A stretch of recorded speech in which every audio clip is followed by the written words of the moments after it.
Ese es el himno invasor que cantaban las tropas.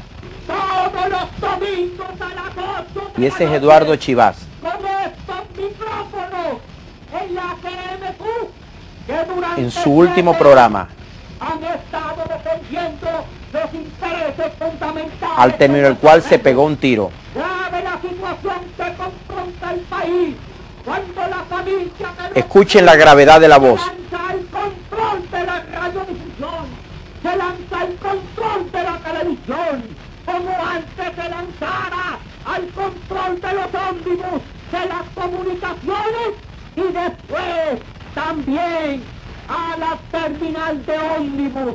Están siguiendo la política peronista y la política de Trujillo. Hace 5 siglos, el tribunal de la Inquisición le gritaba a Galileo: mentiroso y engañador, presenta las pruebas de que la Tierra se mueve alrededor del Sol.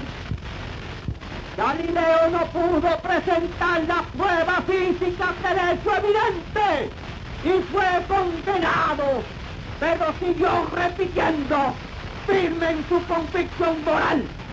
Pero se mueve, pero se mueve. El hombre que está haciendo ese discurso por un circuito radial cubano, una noche de domingo, julio de 1951, bajo un estado de estrés, de abatimiento supremo, ya tenía la decisión firme de dispararse. De hecho, no era su primer intento de suicidio. Años antes, en el marco de una campaña electoral en la cual su partido de entonces iba rezagado, se disparó y dijo: ojalá mi muerte contribuya a que gane Ramón Grau San Martín. Porque era Eduardo Chivás un ser humano de pura emoción, puros nervios, una estatura más bien modesta, una complexión sensible, pero una capacidad de convicción al punto que se le categoriza entre los grandes oradores castelarianos de América Latina, entre ellos Jorge Eliezer Gaitán, Jovito Villalba, el venezolano. Y lo curioso es que, como estaban escuchando ustedes en la grabación, Eduardo Chivás tenía varios problemas de pronunciación.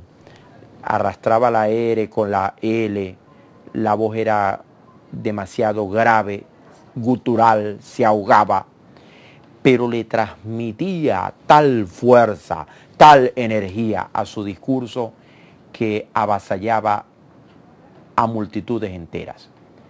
Ese hombre, solo, solitario, depresivo, indudablemente que una persona con graves problemas emocionales, conmovió la política cubana al punto que se habla de un antes y después de su trágica irrupción. Era un muchacho de rica cuna, hijo de uno de los hombres más acaudalados del oriente de la isla. Pero lejos de dedicarse a la vida principesca que le correspondía, Eduardo Chivás abrazó muy tempranamente la política en la actividad estudiantil y llegó a ser, en esos convulsos años 30 de la isla cubana, un factor clave, al punto que él es quien puso de presidente a Ramón Grau San Martín, sobre quien ya le hemos hablado. Lo puso prácticamente 2 veces en la presidencia.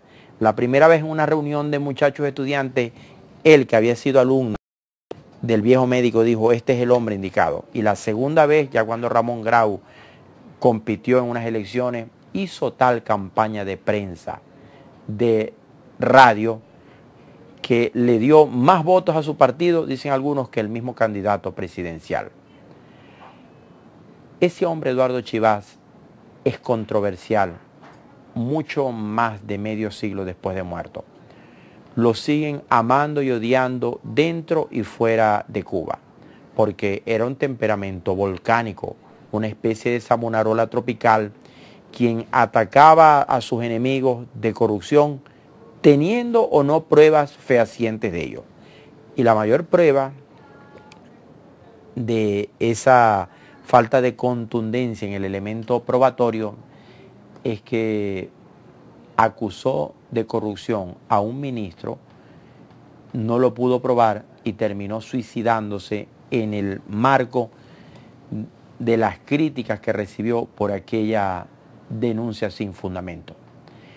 Pero les estoy contando una parte sustancial de la historia de Cuba, porque no es posible entender la llegada de Fidel Castro al poder, ni su prolongada permanencia, sin entender el proceso de demolición sistemático de talentos, organizaciones, ideologías, proyectos que operó en la paradoja cubana, un país que, como ya se los he graficado, llegó muy tempranamente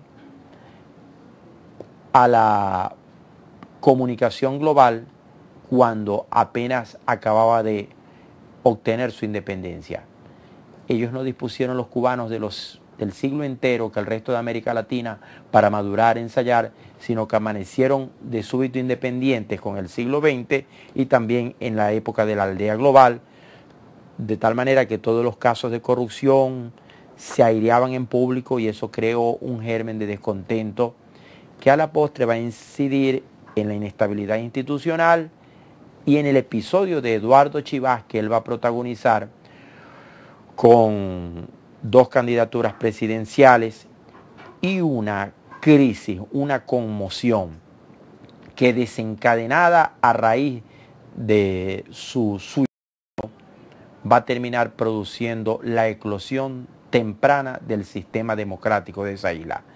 Tan es así que después de muerto Chivas, a los pocos meses, Fulgencio Batista, sobre quien ya les he hablado, en marzo de 1952 dio el golpe de Estado. En 1953 se produjo el asalto al cuartel Moncada por parte de los hermanos Castro Ruiz y en 1959 llegaron al poder los barbudos, que habían pasado 2 años en la Sierra Maestra. El disparo que se dio Eduardo Chivas lo han llamado el último aldabonazo. Aldabonazo es un golpe en una puerta, porque él dijo: esta es la última campanada de alerta que yo doy para salvar a Cuba. Estudios psiquiátricos lo han categorizado como un temperamento histérico, evidentemente, indiscutiblemente tenía una personalidad suicida, se intentó matar 2 veces. Yo he dicho que si llega a ganar la presidencia de Cuba en cualquier conflicto militar, igualmente se mata, pero lo que yo quiero resaltar de él es el enorme poder que una voz fogosa, una inteligencia comunicacional, cuál es el término técnico, logra tener para cambiar la historia. Porque Eduardo Chivas cambió la historia de Cuba para bien o para mal. Fidel Castro decía, cuando llegó al poder, que sin él no hubiese sido posible la revolución suya. Y de hecho ha ido en diferentes épocas de la vida a rendirle testimonio de admiración. A un hombre tan curioso, porque era simultáneamente anticomunista, antiimperialista, enemigo de Trujillo, el de República Dominicana, crítico de Juan Domingo Perón. Es decir, un auténtico independiente en sus posiciones. Ese programa por radio, en una época anterior a la televisión, porque estamos hablando de 1951, se escuchaba en numerosos hogares cubanos. En 1993, cuando yo fui la primera vez, todavía la gente lo recordaba. Cuando regresemos en breve, vamos a hablar sobre la trágica saga de Eduardo Chivas, el suicida que cambió la historia de Cuba.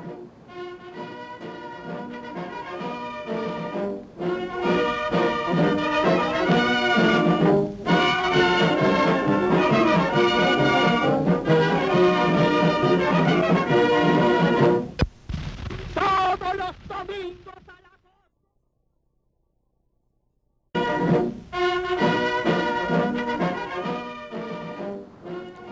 8. La marcha marcial de fondo es conocida por los cubanos como el himno invasor. Lo cantaban las tropas mambises que luchaban contra la ocupación española, y luego, medio siglo después, Eduardo Chivas, cuando fundó una disidencia del Partido Auténtico Cubano, que pasó a llamarse Ortodoxo, la utilizaba en sus programas radiales. Estamos hablando exactamente de mediados del siglo pasado. Fíjense el enorme poder de penetración de la radio. Eduardo Chivas era un hombre de modesta estatura. No era de fácil trato con el público, porque era un temperamento más bien hosco, huraño. La gran fortaleza suya era cuando le daban una tribuna. Tan así que de joven, cuando la contienda política arreciaba, él era capaz de meterse solito, sin ayudantes, en una manifestación de los contrarios y pedir un derecho de palabra. Y aunque al principio comenzaban chiflándolo y abuchándolo, él terminaba apaciguando a la multitud y ganándose sus aplausos, porque era un orador castellariano. El discurso que venimos escuchando desde el principio del programa es el más sentido, porque imagínense, es un hombre que le quedan días de vida, ha tomado la decisión de suicidarse, lo viene anunciando desde hace tiempo en su prosa tan lírica, en sus manifestaciones definitivamente pesimistas, elegíacas. ¿Y cuál es la razón circunstancial para ese suicidio? Bueno, él allí dice que Galileo Galilei quiso probar que la Tierra se movía, pudo, lo llevaron al tribunal y finalmente dijo, se mueve. Y él lo que quería graficar con ello era que él estaba acusando de corruptos a funcionarios del gobierno de Carlos Prío Socarrás, quien por cierto había sido un buen amigo suyo de la adolescencia, pero que no tenía las pruebas. En realidad el manejo ligero, sin fundamento, a ratos irresponsable de la denuncia, fue uno de los mecanismos que causó mayor descrédito en la credibilidad, en la institucionalidad democrática cubana. Recuerden que Cuba ha vivido 3 dictaduras sucesivas, la de Gerardo Machado, las dictaduras de Fulgencio Batista diseminadas a lo largo de un cuarto de siglo y la de Fidel Castro. Una tras otra, y antes de esas venían la dominación norteamericana y anterior aún la de los españoles. De tal manera que los cubanos realmente nunca han conocido lo que es una democracia estable, sustentada en el tiempo.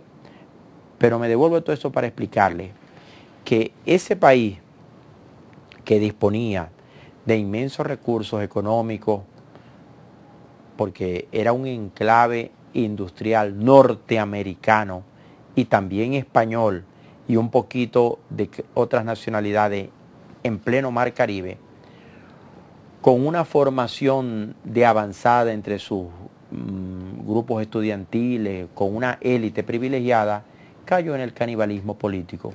Se atacaban unos con otros y este Eduardo Chivas va a terminar siendo el gran catalizador, el que polarice y expanda esas denuncias. El episodio que le cuesta la vida fue así. Acusa de corrupción a un ministro, el ministro lo reta a un debate, dígame dónde están las pruebas, dice él, yo tengo aquí las pruebas, convocan un debate, incluso por la televisión que ya hacía sus pininos, Eduardo Chivas no llegó, y entonces la imagen suya quedó de mofa popular. En unos carnavales, ustedes saben que los cubanos se ríen de todo, son capaces de apurar sus malas épocas con una gran dosis de buen humor, una del carnaval cubano de esa época decía, ¿dónde están las pruebas? ¿Dónde están? Y salía un muñeco con los anteojitos de Eduardo Chivas diciendo, cuando encuentre la maleta, ya verán. La gente se burlaba de él y me contó su cuñada, a quien tuve la oportunidad de conocer en Caracas, que la decisión de suicidarse la tomó un día que fue una caminata y la gente se burlaba de él y le decía, Eddie, ¿dónde dejaste la maleta? Y entonces él ese día fue al cementerio porque tenía un ritual con su padre muerto, permaneció mucho rato allí tomó la decisión seguramente de suicidarse y el domingo siguiente, según relato que me ha hecho Orlando Castro Llanes, el mismo aquel de Latinoamericana de Seguro, era cubano, sigue siendo uno de los sobrevivientes del equipo de Chivas, estaba incluso en la cabina de radio esa noche y dice que el tribuno tenía la pistola escondida debajo del cinto y se pegó el tiro en el vientre. Carlos Alberto Montaner, el escritor, duda que se haya querido matar. Lo cierto es que se pegó el tiro, se causó un enorme destrozo gastrointestinal y permaneció agonizando 11 días a pesar de cuanto hizo la ciencia médica. Ya muerto se desencadenó una espiral de histeria colectiva, de depresión en la isla y la muerte de Eduardo Chivas fue el caldo de cultivo para la descomposición que luego iba a preparar el camino para la dictadura de Fulgencio Batista. Allí está Eduardo Chivas con Ramón Grau San Martín. Eran discípulo y maestro y luego terminaron siendo grandes amigos, víctimas los dos, como Carlos Prío Socarrá, sobre quien vamos a hacer otro programa dentro de esta serie comprendida en Redimensión. Allí ven ustedes a Eduardo Chivas. Sobre el micrófono ven ustedes un hombre que no está vestido de blanco como los demás, sino de corbata, y es Fidel Castro, que fue militante de ese partido, miembro de la Juventud Auténtica. Yo presumo que no se vestía de blanco porque es su proyecto personal, y además los dos únicos ricos de todo ese elenco eran Eduardo Chivas, que era hijo de un ingeniero constructor, y Fidel Castro, que era hijo de uno de los hacendados gallegos más ricos de la provincia oriental de Cuba. Allí está el episodio que le costó literalmente la vida, las maletas. Le están pidiendo la maleta, él sonríe, está bajo un estado de extrema tensión nerviosa. Ese disparo se conceptúa como uno de los momentos dramáticos de la radio mundial. Hay que ver la carga anímica. Algunos de los sobrevivientes en Cuba, a quienes entrevisté entre 1993 y 1998, porque desde entonces no he vuelto más a la isla, me decían que ellos habían escuchado incluso el disparo en la radio. Lo cierto es que el disparo no lo escuchó nadie, porque a él le cortaron el programa. Cuando él se disparó ya el programa no estaba al aire. ¿Por qué lo cortan? Porque se había excedido de los minutos de la transmisión. ¿Y por qué la gente cree que lo escuchó si él en ningún momento dijo me voy a suicidar? Bueno, porque es que sabían que estaba en tal estado depresivo, su voz era tan grave, hablaba desmayado, que pensaban que estaba en una conmoción. Ese hombre de especial contextura psicológica, el doctor Augusto Mancilla, psiquiatra caraqueño, me ha hecho un perfil psicológico de su personalidad, revelándome que sumaba varias patologías. Esa es una fotografía del entierro de Eduardo Chivas, que fue una manifestación popular de duelo en Cuba. Imagínense que Fidel Castro propuso en esa jornada que llevaran el cadáver al Palacio Nacional para que el cadáver derrocase al gobierno de Carlos Prío. Todo el mundo apostaba a tumbar a Carlos Prío. La postre va a terminar reivindicando a Carlos Prío, quien se demostró al final que no fue un hombre corrupto, muy por el contrario, era muy rico y más bien le daba mucho de su pecunio a experimentos políticos. Y allí ven ustedes la marejada humana media Habana desbordada, echada a las calles, en un rapto de histeria colectiva, llorando por el tribuno que fue capaz de suicidarse. No es el único político latinoamericano que se suicida. Ahí está él en la urna con la revista. Esa revista era como la suma de varios periódicos y varias cadenas radiales y televisivas. Se llamaba Bohemia, igual que la Bohemia de Caracas. De hecho, la fundó el mismo personaje. Y esa revista jalonó la carrera de Eduardo Chivás para bien y para mal. A su vez, el director de esa revista se va a suicidar. Quevedo de la Lastra se va a terminar suicidando en Caracas años después. Recordemos que Cuba es uno de los países del mundo con mayor índice de suicidio de una a otra etapa histórica. He querido hablarles de Eduardo Chivás para poner de relieve la importancia que tiene la comunicación de masas dentro de la política. Quizás a él le faltó madurar mucho más. Murió soltero, a un joven de 42 años, pero él solo, con la fuerza de su voz, con su discurso, fue capaz de conmocionar hasta los cimientos una sociedad profundamente dividida y de generar un descontento popular que terminó acabando con la democracia y con la estabilidad. Como para evocar los últimos minutos de este personaje conflictivo y controversial, yo le voy a dejar la parte final de la grabación del último aldabonazo. Hasta la próxima vez de Redimensión.